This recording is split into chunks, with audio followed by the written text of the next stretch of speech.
mendengar beberapa kisah pengusaha sukses di dunia. Tapi tahukah pemirsa bahwa ternyata untuk meraih kesuksesan tidak harus dengan uang yang besar. Dibutuhkan tekad kuat, kemauan untuk maju, usaha tak kenal lelah, disertai dengan ide-ide sederhana dan inovatif.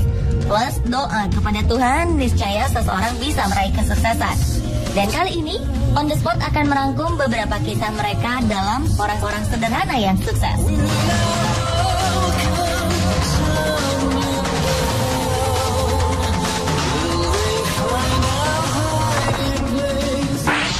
It's the most beautiful time of the year. Lights fill the streets, spreading so much cheer. Keterbatasan biaya dan kurangnya fasilitas nyatanya tak mampu meredam impian dan tekad bulat seseorang untuk meraih kesuksesan.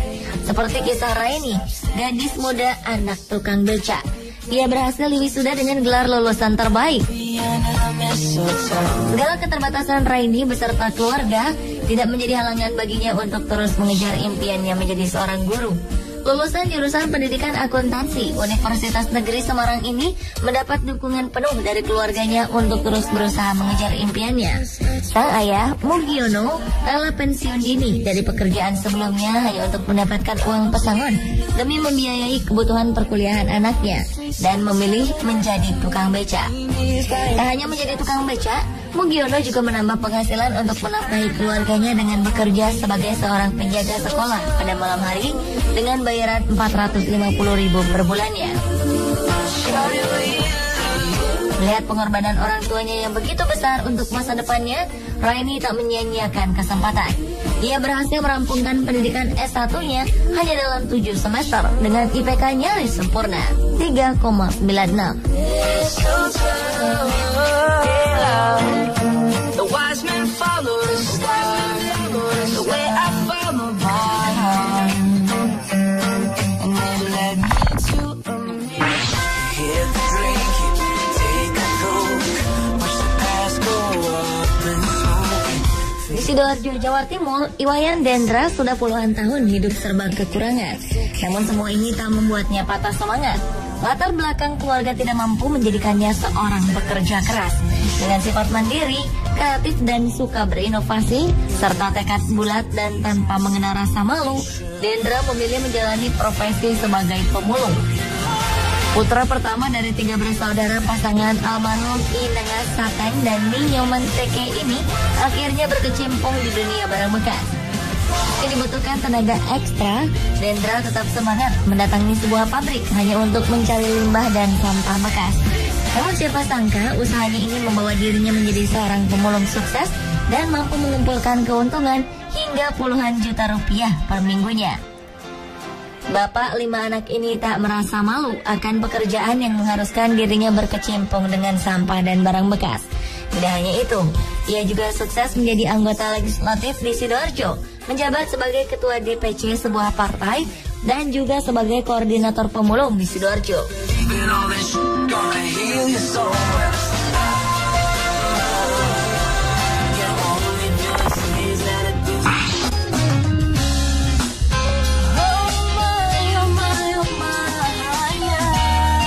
Bagi Anda pecinta Harry Potter tentu tak asing dengan sosok J.K. Rowling.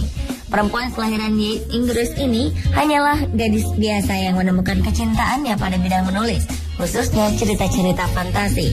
Hingga pada Desember 1990, Rowling harus merelakan ibunya dipanggil oleh Yang Kuasa.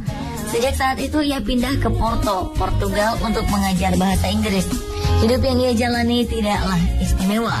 Rowling hanya menghabiskan waktunya untuk menulis novel di kafe-kafe. Rowling muda bahkan sempat didiagnosis menderita depresi klinis dan sering mencoba untuk bunuh diri lantaran kisah asmaranya yang kandas.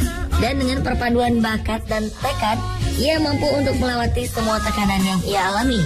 Kini berkat kesuksesan novel-novelnya, ia hidup sejahtera.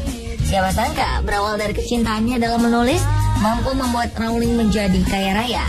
Kini hartanya mencapai 1,1 miliar dolar atau sekitar 13 triliun rupiah dan telah mampu menjual lebih dari 400 juta buku.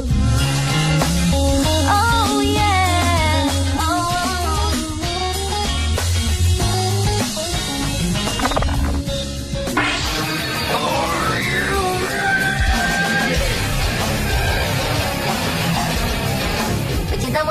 metal pasti tak asing dengan nama Ozzy Osbourne, vokalis band Black Sabbath yang juga dijuluki sebagai Godfather of Heavy Metal. Ternyata di balik karirnya yang cemerlang, Ozzy Osbourne melewati tahap sulit semasa hidupnya. Lahir di Aston, Inggris, Ozzy tumbuh dalam lingkungan yang jauh dari kata cukup. Bekerja sebagai pembuat perkakas, orang tuanya bekerja keras untuk menghidupi Ozzy dan 5 saudara kandungnya. Selain itu, Ozzy juga penderita disleksia dan tidak mampu menunjukkan prestasi yang baik di sekolah, sehingga ia lebih melirik ke kegiatan ekstrakurikuler seperti musik dan drama. Namun sayang, di usianya yang ke-15, Ozzy putus sekolah dan menjadi buruh konstruksi. Guna bertahan hidup, ia melakukan berbagai pekerjaan seperti menjadi tukang ladang, pembuat perkakas, dan menjadi buruh di pabrik mobil. Pengalaman hidupnya ini membuat Ozzy membulatkan tekadnya meraih mimpi menjadi seorang penyanyi. Dengan usaha dan bantuan dari teman-temannya, Ozzy mampu membuat bandnya sendiri, Black Sabbath. Hingga kini Ozzy masih terus berkarya.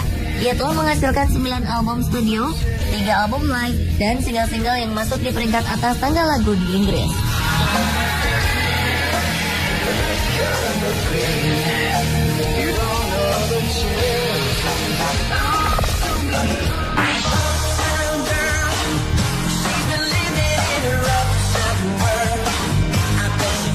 Anda pernah mendengar kata tip X?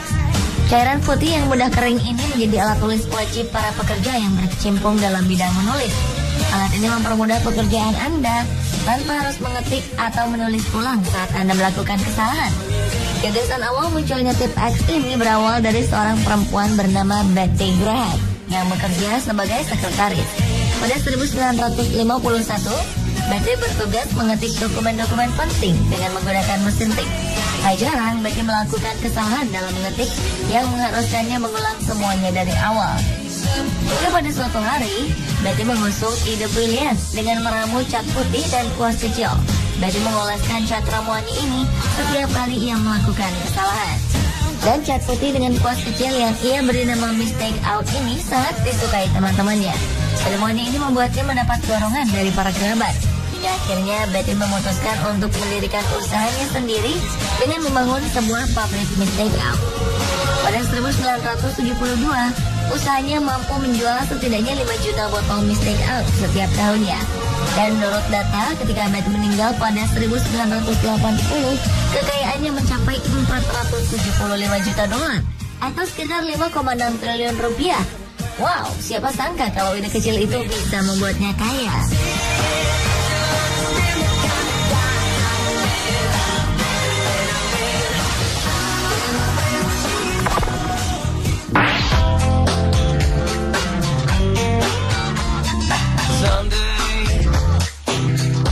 Rockefeller lahir di Richford, New York dan memiliki 5 saudara. Keluarganya hidup sangat sederhana. Ayahnya adalah seorang pedagang keliling. Rockefeller kecil sering berjualan permen, bahkan menjadi pembantu di rumah para tetangganya. Setelah lulus dari bangku sekolah, Rockefeller mendapat pekerjaan di perpustakaan dengan penghasilan hanya $50 per 3 bulan atau hanya sekitar Rp600.000 pada saat itu. Di usianya yang masih sangat muda, Rockefeller merupakan pekerja keras. Ia selalu berpikir matang-matang sebelum bertindak. Setelah beberapa kali bekerja serabutan, ia akhirnya memiliki pekerjaan tetap sebagai asisten penjaga toko. Dan dengan tekad kuat untuk maju, ia memilih untuk mendirikan usaha bersama temannya, Maurice B. Clark. Keduanya membangun usaha kilang minyak yang dikerjakan secara manual bersama-sama dengan 2 karyawannya. Dari hasil pendapatannya, Rockefeller mampu membeli perusahaan Clark Brothers dan menamainya Rockefeller and Andrews. Terus-menerus menekuni bisnis yang ia bangun dari dasar, kini Rockefeller mampu mendirikan perusahaan Standard Oil dan menjadi miliarder pertama di dunia.